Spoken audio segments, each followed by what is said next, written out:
Hello guys, Matt is back with another one, and today we'll be looking at our next control flow candidate in while loops. You already know to do the right thing. Comment, like, share, subscribe to grow the Technanimals family. Also be sure to click on the notification bell so you get notified whenever I release a new video. Let's go.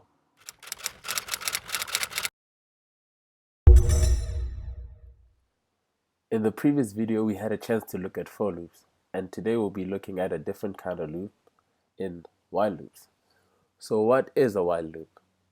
A while loop is a control statement that allows code to be executed given that a certain condition is true.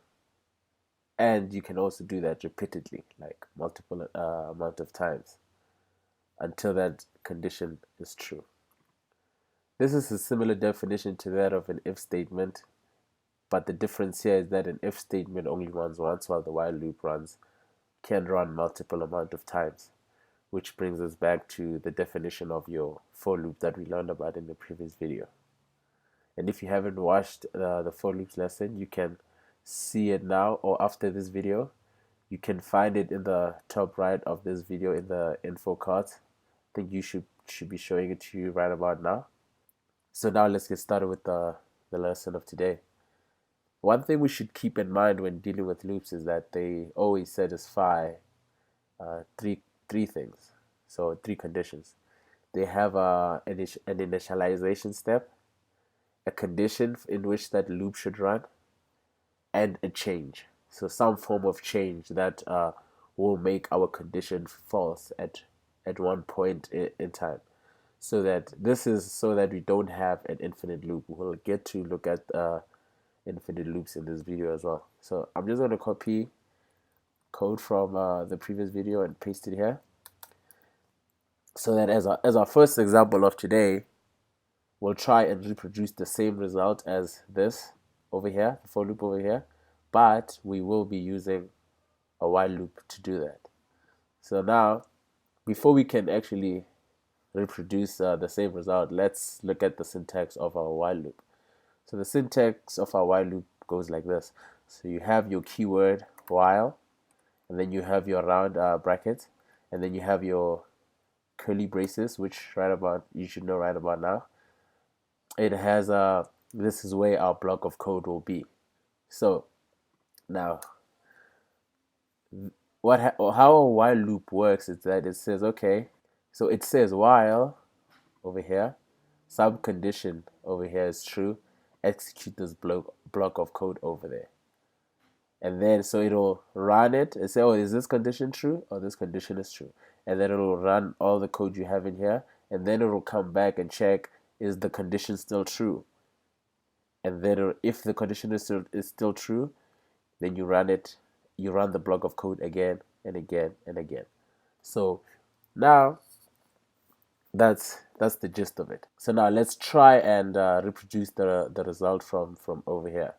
So I just said something that we should keep in mind about loops is the three conditions that we always need to have. So for a while loop, so as those three conditions are the initialization step. So now this is difference number one between the while loop and the for loop. Your condition for your initialization step for your while loop, you normally do it outside. So let's we're going to use J for the while loop. So we're using I for the for loop over here. Now we're going to use J for the code that we're going to write in our for loop. Let's say let J equals 2. So we said I is 5 over here. So I'm just going to make this one 5 as well. So we say the initialization step for your while loop is outside of your while loop. I'll explain why in a moment. So yeah, we have our initialization step being there. And then we have some condition over here. So in what conditions do we want our loop to run?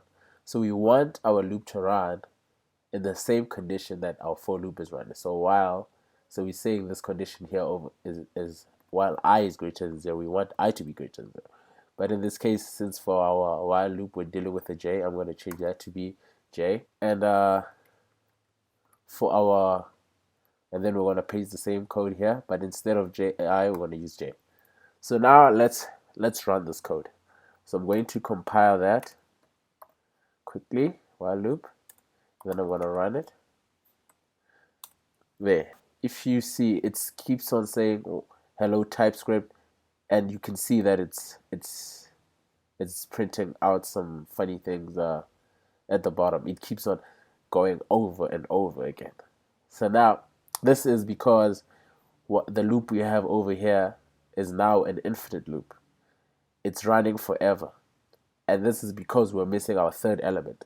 Our third element, so let's just recap on those three elements. So you have your initialization step, your condition, and your change. So we don't have a change.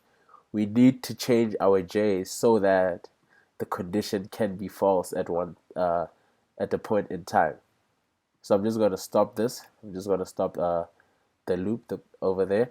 So I just used Control C on my Mac, and you can use Control C on your Linux machine or your Windows machine. It should be the same. So now, what is the change that we should make? So what is the change that we should make so that our loop does not run forever? So in the previous video and in our for loops, we looked at two types of changes we're making in our loop so that we can meet our conditions. So we looked at the I plus plus, or your number plus plus, that's the syntax, and your number minus minus. So in this case, we looked at, up here you can see we have I minus minus, and then we need a similar thing. So we want to have a j minus minus, and our j minus minus, like I said in the previous video, is the same as j equals to j minus 1. Minus 1. Yeah. So that's this j minus minus is the same as j minus minus. So now we are decreasing the value of our j with every run. So let me do that. So that we can see that these two things are actually different, I'm just gonna go equals to. I'm just gonna, in this statement here, I'll go I equals to that value of I over there, and I'm going to say here, I'm going to say j equals to over there. And now I'm going to compile my code again.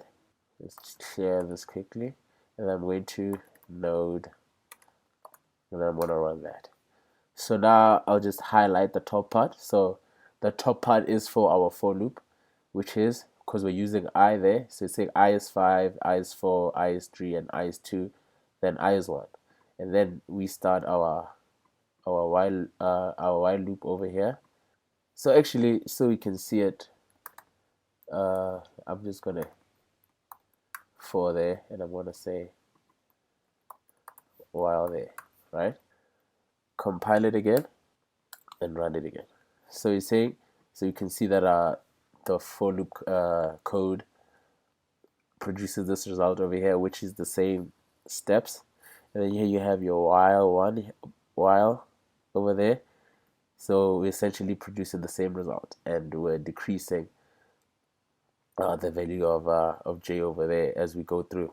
Now, this is another difference that you can see between the while loop and the for loop, which is, for your for loop, you have your condition on the loop, but for your while loop, you have the condition inside the loop.